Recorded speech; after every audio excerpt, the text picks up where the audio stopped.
I had an idea about how sad and unlucky my sister is. I came up with the perfect plan. What kind of plan? Just watch and see. Mary put on a fancy dress, like one you'd wear to a wedding. She went to the microphone. When she got it, she turned to the guests and said confidently, "Does anyone want to marry my sister? She's not very smart and she's getting old, right?" After she said this, Mary looked at her sister with a mean smile. But she didn't realize how rude she was being. The mood in the room changed quickly. People started whispering, and some guests gave Mary angry looks. Mary didn't notice and grabbed the microphone again. "Come on, sister, you need to make yourself more appealing. There are lots of handsome doctors here. You really don't understand what you've done, do you?" Then something major and unexpected happened. "My name is Amy Schumer. I'm a 31-year-old woman with a regular job. There's nothing special about me except one thing. After middle school, I studied hard and became a lawyer. I have a sister named Mary who is 3 years younger than me. She's very charming and friendly, so our family always treated her specially. I'm not very noticeable, just plain and average. I'm not very charming, so my family and relatives didn't care about me much. I rarely felt any love and was often treated coldly at home. I couldn't compete with Mary's natural charm, and she got all of our parents' love. All I got were harsh looks.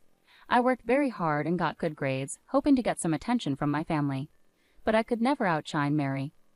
Eventually, I got tired of trying to win my family's love and decided to focus on something else.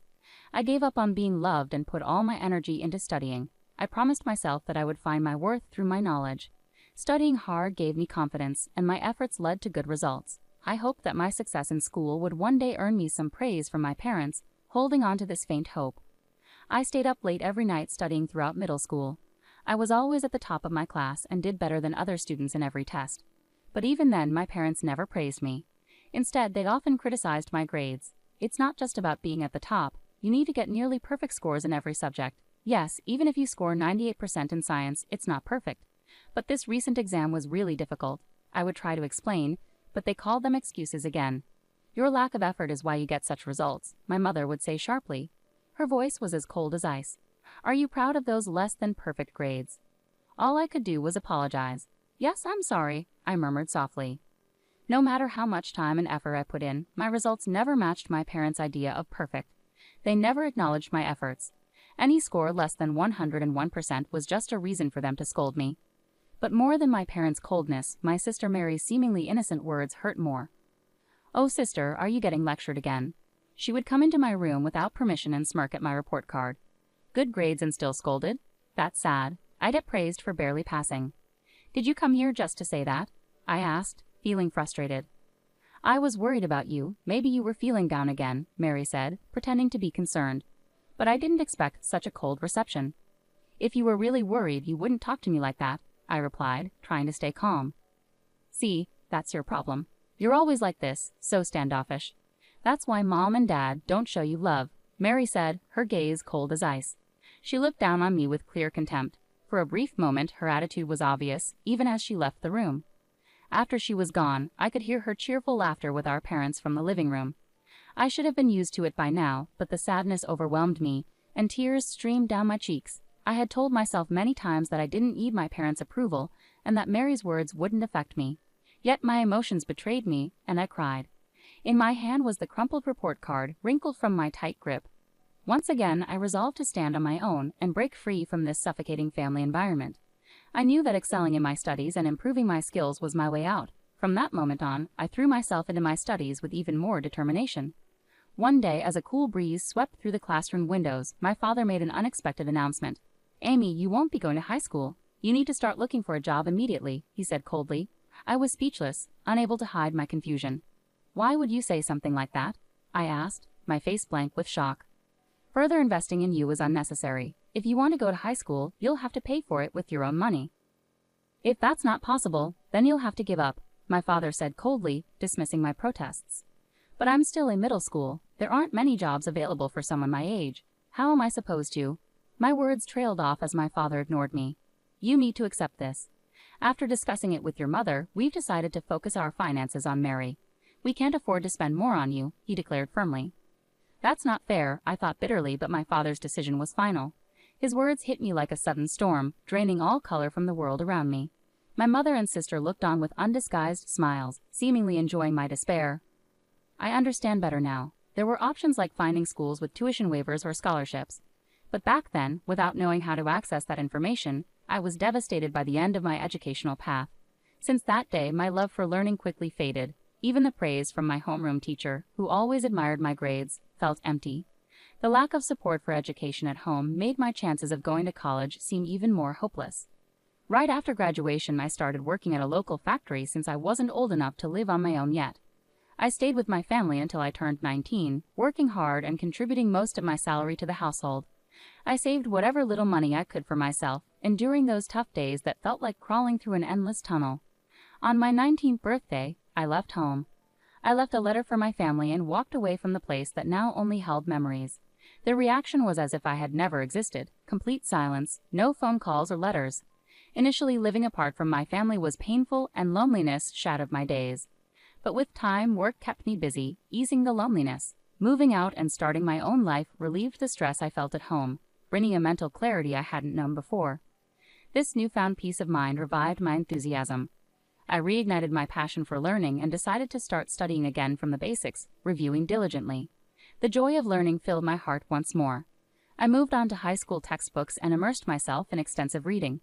Along the way, I became captivated by books on law, sparking a deep interest in the legal profession. Despite only having a junior high education, I discovered the preliminary examination system that allowed me to pursue the bar exam. Armed with this knowledge, I intensified my dedication to studying, using every spare moment, even during short breaks at work. I memorized legal terms during lunch breaks, always preparing for the bar exam. My colleagues, who were mostly older than me, noticed my sincere efforts and supported me. At the age of 24, I successfully passed the bar exam. With this achievement, I left my long-term job at the factory and secured a position at a prestigious law firm. After 5 years of training, I ventured out on my own and established my own law practice. Now I happily serve as a legal consultant for a hospital. Sometimes I wonder what would happen if I told my parents about becoming a lawyer. I think about their possible reactions and if I could finally meet their expectations. Yet deep down, I doubt I'll ever reach out to them. Unexpectedly, a reunion with my family came sooner than expected. One evening after work, I found a message on my phone from my younger sister, Mary. She was getting married. Mary is getting married, I whispered to myself. My 29-year-old sister was engaged to a doctor, and their wedding was scheduled for next month. They wanted me to be there. Despite the long estrangement from Mary and my parents, I couldn't ignore such a significant event, so I replied that I would attend. Mary quickly responded with the date and location of the ceremony. Her message ended with, "Don't forget the wedding gift," which made me smile wryly. It seemed Mary was more focused on the gift than on welcoming me. I arrived at Mary's wedding hoping to reconnect with my family, if only briefly. I wore a carefully chosen blue dress and went through the entrance formalities before taking my seat in the family area, where my father and mother were already seated. "You have some nerve showing up here. You must be doing well for yourself with your paltry earnings from the factory," my father said coldly. "Indeed, it's embarrassing to have someone like her as family," my mother added with disdain. "Mary shouldn't have invited someone like you," my father continued.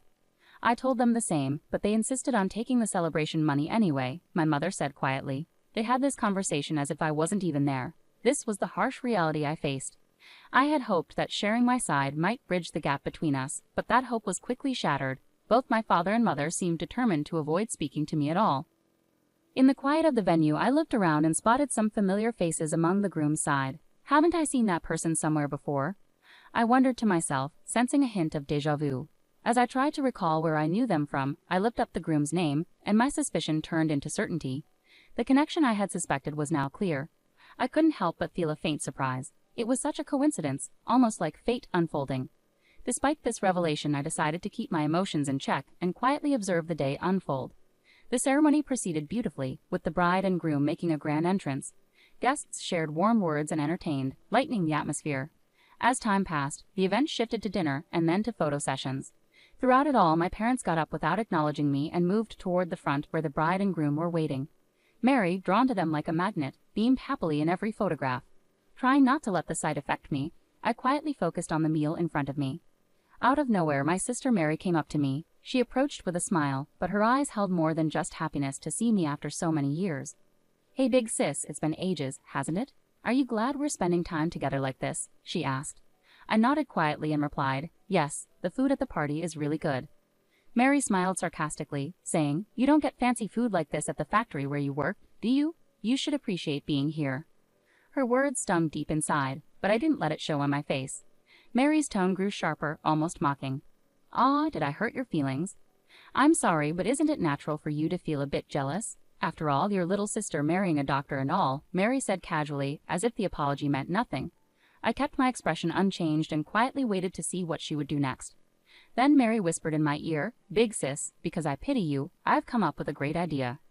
Trying to remain calm, I asked suspiciously, "What idea?" Mary, looking pleased with herself, replied, "Just wait and see." In her beautiful wedding gown, Mary captured everyone's attention. She grabbed a microphone from a staff member and suddenly announced to the guests, "Ladies and gentlemen, some of you may not know my sister is here. She might not have the highest education or be the youngest, but if anyone is kind enough, could you please mentor her?" I felt my face flush with embarrassment. "What are you doing, Mary?" I exclaimed. Mary continued even louder, "Even though she doesn't make much money and lives a simple life, is there someone here who can help improve my sister's future?" All eyes were on me as Mary enjoyed my discomfort with a smug smile. Then, unexpectedly, our usually gentle parents joined in. "Please be kind to her," they added. I couldn't take it anymore. Anger boiled inside me. To be mocked like this at a joyful event, how far would they go? It was unbelievable, but now they would face the consequences. As the mood in the room shifted and whispers spread, Mary, oblivious to being the center of attention, cheerfully called out, "Amy, look, there are so many doctors here. This could be your chance." I remained silent, but my resolute stare spoke volumes. "Your games end here," I said firmly. Confused, Mary replied, "Huh." I responded calmly, "You'll soon realize the gravity of what you've done." Just as Mary began to offer an excuse, the groom suddenly spoke up, "Please wait. Why is everyone getting up from their seats?" The room fell silent as everyone turned to look at the groom. His co-workers from the hospital were standing up, starting to leave. Despite his efforts to stop them, a dignified man who seemed to be the hospital director approached him with resolve. The recent comments made by the bride were so offensive that I'm shocked. "I apologize, but we can't stay here any longer. We're leaving," the hospital director stated firmly. The groom rushed to intervene, taking responsibility for Mary's words and actions. "Please wait. I acknowledge her words were out of line. I'll speak with her directly and make sure she understands." However, the hospital director underscored the seriousness of the situation and revealed something the groom wasn't aware of. "It's not just that. Do you not know who her sister is?" Confused, the groom admitted, "No, I only met her sister today. I heard she worked in a factory after middle school." Clearly irritated, the hospital director responded, "That's absurd. Her sister is a respected lawyer and serves as our hospital's legal advisor." The groom was taken aback by this revelation. He had no idea I held such a significant role. Mary and my parents were stunned as well. Unbeknownst to them, I was the legal advisor at the hospital where Mary's fiancé worked. Having seen him at hospital events before, the guests might have recognized me too. Mary's inappropriate remarks had exacerbated the situation, leaving the hospital director deeply offended. Although the groom had no personal connection to me, the hospital staff highly valued their legal advisor. The groom's face flushed red as he approached Mary, his voice rising. "What is going on? Your thoughtless words have damaged my reputation." Mary stuttered, trying to defend herself like a confused child. "I didn't mean it like that. I honestly didn't know my sister had such an important job." Furious, the groom continued to admonish Mary. "Not knowing is no excuse. How could you speak so disrespectfully about your own sister? Your behavior is unacceptable. You've lost sight of what really matters." Mary, desperate to explain herself, pleaded, "Wait, please listen. There's a reason for all of this." But the groom, not willing to hear any more excuses, declared firmly, "The engagement is over. I don't want to hear your explanations. This is where our relationship ends." Shocked by his words, Mary collapsed where she stood, her face drained of color.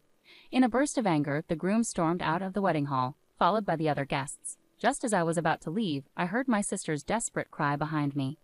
"Please, Amy, help me." Ignoring her plea, I turned back and faced her sternly. "Help you? Why should I? You brought this upon yourself with your own actions. Making fun of others and then trying to play the victim is disgraceful." Mary, clearly confused and anxious, pleaded, "Why are you being so harsh? If I had known you were successful as a lawyer." With a calm yet resolute demeanor, I replied, "Why should I have informed someone who never bothered to reach out to me about my career? Actually, I had already decided to sever ties after this wedding. Now, seeing how things turned out for you, I feel a sense of closure. You must be disappointed that your engagement to a doctor fell through. I suggest you work hard to find your next prospect." With those words, I left the venue gracefully. In the distance, I could hear the murmurs of disapproval from my parents and other guests. Everything unfolded as I had anticipated, and Mary's marriage was called off. My parents, who had pinned their hopes on Mary marrying a doctor for security, expressed their anger toward her for the first time. Overwhelmed by their disappointment, Mary sought solace with a broken heart, but I turned a deaf ear to her pleas. I ignored her calls and cut off all ties with the family. I later learned that Mary had quit her job and was now unemployed, estranged from our parents, and leading a reclusive life at home. As for me, I am content with both my professional and personal life, living peacefully without major issues. Although my relationship with my family has been strained, I am fortunate to have strong support from colleagues and friends in both my work and daily life. This positive environment is the result of years of hard work and dedication. While I've faced challenges along the way, overcoming them has shaped who I am today. Reflecting on my past struggles, I now appreciate their significance. My goal is to continue living a fulfilling life at my own pace, setting achievable goals and keeping stress